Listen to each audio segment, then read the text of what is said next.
Good morning सभी बच्चों को। मैं आज आपको पहले और दूसरे चैप्टर के कुछ क्वेश्चन इंपोर्टेंस बता रहा हूँ रिवीजन के हिसाब से। देख सकते हो यहाँ पे शॉर्ट क्वेश्चन आंसर है। यहाँ पे आप देख सकते हो कि अम्लीय वर्षा के ऊपर प्रश्न आया कि अम्लीय वर्षा क्या होती है। तो अम्लीय वर्षा का मतलब जो जिस वर्षा के अंदर जो पानी होता है उसके अंदर सल्फर डाइऑक्साइड है, कार्बन डाइऑक्साइड है, या और भी बहुत सारी जो जहरीली गैसें वगैरह जो होती है वो उसके अंदर जब शामिल हो जाती है तो उसको हम अम्लीय वर्षा कहते हैं। और ये कब होता है?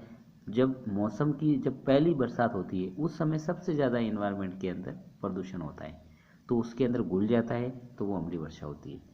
अम्लीय वर्षा हमेशा जो जुलाई या जून के महीने में जो पहली बारिश होती है वो अम्लीय वर्षा होती है। इसका पीएच मान कितना होता है? 5.5 से या 6 लगभग होता है। तो इसका पीएच मान एक अम्लीय वर्षा का 5.6 होता है। दूसरा यहाँ पे बेकिंग सोडा। बेकिंग सोडा क्या होता है? तो बेकिंग सोडा का मतलब है कि जो घरों में खाना बनाने में या जो सोडा यूज़ किया जाता है ना, बहुत सारी चीज़ों में डालते हैं सोडा, तो बेकिंग सोडा होता है।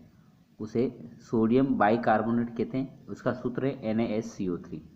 इम्पोर्टेंट है, याद रखना है आपको, यहाँ पे लिखा हुआ ये। नेक्स्ट है आपका जिप्सम। जिप्सम किससे बनता है?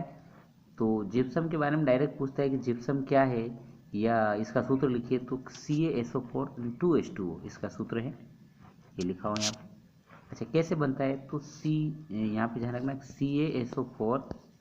CaSO4 डॉट हाफ H2O, यानी कैल्शियम जो सल्फेट होता है अद्र हाइड्रेट, उसकी क्रिया किससे की जाती है? जल से की जाती है। जल का 1.5 अणु क्रिया करता है उससे, तो क्या बन जाएगा? ये बन जाएगा CaSO4, है ना। ये दोनों क्रिया करेंगे तो ये बन जाएगा। इसको प्लास्टर ऑफ पेरिस भी कहते हैं हम, है ना। प्लास्टर में भी इसका यूज़ करते हैं, ठीक है। अगर प्लास्टर ऑफ पेरिस कैसे बनता है तो आप ध्यान रखना, कैल्शियम सल्फेट अद्र हाइड्रेट के साथ जब जल का अणु क्रिया करता है ये, तो क्या बन जाता है? CaSO4 2H2O बन जाता है, ठीक है। और ये जिप्सम का सूत्र भी और प्लास्टर ऑफ पेरिस भी इसी प्रकार बनता है। तो यही है प्लास्टर ऑफ पेरिस। खिलौने बनाने में, हड्डी टूट जाने पर उसको जोइन करने में प्लास्टर चढ़ाते हैं, उसमें यही प्रयोग में लिया जाता है। कैल्शियम अद्र हाइड्रेट के साथ जल की क्रिया कराते हैं तो ये जिप्सम या प्लास्टर ऑफ पेरिस बन जाता है। सूखने के बाद कठोर हो जाता है ये। नेक्स्ट देखिए आप, कपड़े धोने का सोडा। तो कपड़े धोने सोडा का क्या है? तो कपड़े धोने में काम आता है और इसमें सोडियम कार्बोनेट, इसका सूत्र क्या है? Na2CO3 एंड 10H2O, ये ध्यान रखना है, ठीक है। ये लिखा हुआ यहाँ पे 10H2O, 10 है ये, 10H2O, ठीक है। दूसरा है, एक प्रश्न ऐसे भी आ सकता है कि बेरियम हाइड्रोक्साइड व अमोनियम क्लोराइड मिलाने पर परख नली ठंडी क्यों हो जाती है? परख नली ठंडी क्यों हो जाती है, मतलब दोनों को मिला लेंगे परख नली में तो ठंडी क्यों हो जाती है। अगर ऐसे प्रश्न आए अप्लाइड, तो आप ध्यान रखना कि इसमें क्या हो रहा है। तो आपको सीधा सा ध्यान रखना कि बेरियम हाइड्रोक्साइड जब अमोनियम क्लोराइड से क्रिया करेगा, बेरियम हाइड्रोक्साइड जब अमोनियम क्लोराइड से क्रिया करेगा तो वो ठंडी हो जाएगी परख नली। क्यों? क्योंकि एक प्रकार की ऊष्मा शोषी अभिक्रिया हो रही है, इसलिए ऊष्मा जो थी वो सारी ले ली, उस अभिक्रिया के दौरान खर्च हो गई तो वो ठंडी हो जाएगी, सीधी सी बात है ना। अच्छा, यहाँ सूत्र भी है, इसकी समीकरण स्थापित कीजिए। तो ये देखो, बेरियम हाइड्रोक्साइड की क्रिया किससे कर दी? अमोनियम क्लोराइड से कर दी, ये देख सकते हो आप। और यहाँ पे क्या बन गया? Barium chloride. और यहाँ पे इस प्रकार से ये इससे एनर्जी निकल गई और द्विविस्थापन हो गया। यहाँ पे बेरियम के साथ क्लोरीन जुड़ गया और यहाँ पे NH4 के साथ OH जुड़ गया, तो द्विविस्थापन अभिक्रिया भी कहते हैं और ऊष्माशोषी अभिक्रिया भी कहते हैं इसको। तो ये इस प्रकार से प्रश्न अप्लाइड आ जाए तो ध्यान रखना है, बहुत इंपॉर्टेंट है, क्योंकि किताब से निकाला मैंने, ये आपकी किताब में है ये। नेक्स्ट देखो, यहाँ पे छठा प्रश्न है आपका कि निम्न अभिक्रियाओं को संतुलित कीजिए। तो एक समीकरण आपके संतुलित करने का प्रश्न आएगा और संतुलित अभिक्रिया, रासायनिक अभिक्रिया लिखिए। ये दोनों में से कोई भी आ सकता है। तो या तो सिंपल आ जाएगी क्लोरीन प्लस हाइड्रोजन और इजिकल टू हाइड्रोजन क्लोराइड, इस प्रकार से आ जाए, ये लिखा हुआ यहाँ पे।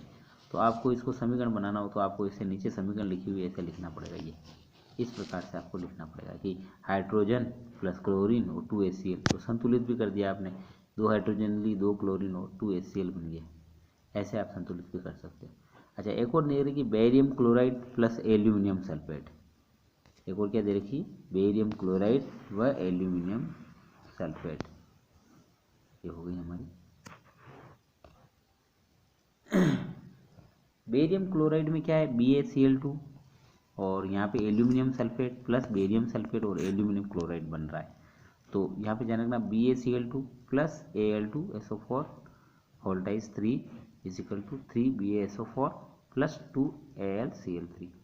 तो यहाँ पे ध्यान रखना कि समीकरण संतुलित करना चाहिए। जैसे कि यहाँ बेरियम 3 है तो यहाँ पे बेरियम ये भी 3 है, यहाँ Cl2 2 और 3 2 6 है, तो देखो यहाँ पे 3 2 6 बन रहा है, ये 3 ये और 2 ये 3 2 6 हो जाएगा। यहाँ पे सल्फेट कितना बन रहा है, तो 3 है, तो यहाँ पर भी देखो सल्फेट ये 3 है। इस प्रकार से एल्यूमिनियम 2 है, तो यहाँ पर भी देखो एल्यूमिनियम 2 ही है ये। इस प्रकार से बैलेंस समीकरण करना आना चाहिए आपको। नेक्स्ट है, लेड नाइट्रेट को गर्म करने पर क्या परिवर्तन होगा। प्रश्न रहता है कि यदि लेड नाइट्रेट को गर्म करेंगे तो क्या परिवर्तन होगा, आवश्यक समीकरण भी लिखिए। अगर ऐसे प्रश्न आता है तो आपको क्या लिखना पड़ेगा कि जब भी हम लेड नाइट्रेट को गर्म करेंगे तो भूरे रंग का धुआं उत्सर्जित होता है ना। क्या होता है, भूरे रंग का धुआं उत्सर्जित होता है। क्यों, क्योंकि नाइट्रोजन डाइऑक्साइड गैस बनती है। क्या बनता है, नाइट्रोजन डाइऑक्साइड गैस बनती है और भूरे रंग का धुआं निकलता है, भूरे रंग का, ये ध्यान रखना, इसलिए ऐसा होता है। अच्छा, इसकी समीकरण पूछे तो ये लेड नाइट्रेट, उसके बाद इसको गर्म किया तो लेड ऑक्साइड बना और ये नाइट्रोजन डाइऑक्साइड निकली। और इस प्रकार से ये क्या हो गया, यहाँ पर ये बैलेंस भी हो रही है। देखो 2 लेड है, इधर भी 2 लेड है, NO2 3 है यहाँ पे, तो देखो 3 2 6 हो रहा है, यहाँ 4 2 6, यहाँ पे देखो 4 2 8 हो रहा है ना। तो नाइट्रोजन कितनी, 4 है, तो इधर भी नाइट्रोजन कितनी है, तो 3 और 2 है, तो ये कितनी हो गई, 4 हो गई। यहाँ पे ऑक्सीजन से 2 है तो 2 है, तो फिर 4 2 8 2 10 तो 12, तो यहाँ पे देखो 3 तो 6 और 6 2 12, तो 12 ऑक्सीजन है। नाइट्रोजन कितनी है, तो नाइट्रोजन 3 और ये देख सकते हो ये 4 है, 2 2 4, ठीक है। तो ऐसे आप याद रख सकते हो। इस प्रकार से समीकरण संतुलन एक आएगा, आप प्रैक्टिस करना होगा आपको। नेक्स्ट है, यहाँ पे आप देख सकते हो, संतुलित रासायनिक समीकरण को परिभाषित कीजिए। कि संतुलित रासायनिक समीकरण क्या होती है, उसकी परिभाषा लिखिए और आवश्यक एक समीकरण लिखिए। अगर ऐसे आता है तो आपको ध्यान रखना है कि संतुलित रासायनिक समीकरण किसे कहते हैं। तो किसी भी समीकरण में इधर क्या होता है, अभिकारक होते हैं एक तरफ बाईं ओर, और दूसरी तरफ क्या होता है, उत्पाद होते हैं। क्या होते हैं, उत्पाद। तो अभिकारक में जो परमाणु हैं और उत्पाद में जो परमाणु हैं, उनका जो है परमाणु संख्या क्या होनी चाहिए, बराबर होनी चाहिए, सीधी सी बात है।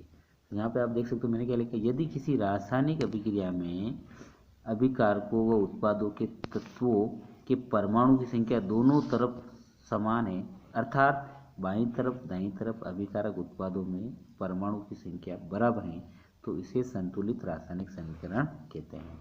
जैसे फेरस 3 है, जल के अणु 4, जैसे हाइड्रोजन कितनी हो गया, 8 हो गई, ऑक्सीजन 4 हो गई, तो देखो यहाँ Fe3 आ गया, ऑक्सीजन 4 तो ये 4 आ गया, हाइड्रोजन कितनी हो गई, 4 2 8, तो ये इस प्रकार से समीकरण संतुलित कर सकते हैं। तो आज के लिए इतना ही। आपको बहुत बहुत शुभकामनाएं। अपने एग्ज़ाम की तैयारी करो अच्छे से और डेली आप थोड़ा थोड़ा समय सभी सब्जेक्ट को दो ताकि आपके अच्छे से मार्क्स आ सके।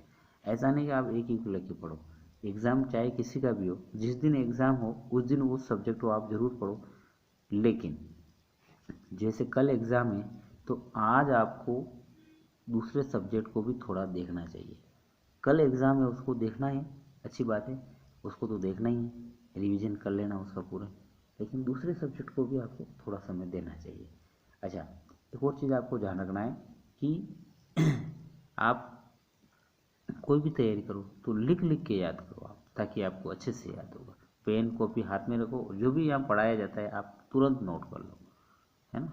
ओके, आज के लिए इतना ही। सभी को मेरे चैनल को आप शेयर करो और सब्सक्राइब तो कर ही दिया होगा आपने। और लाइक तो कर सकते हो आप, वैसे मैंने कहा नहीं आज दिन तक, बाकी आप लाइक कर दोगे वैसे, क्योंकि मैं थोड़ा और अच्छा बनाने की कोशिश कर रहा हूँ। ओके, सभी को बहुत बहुत धन्यवाद।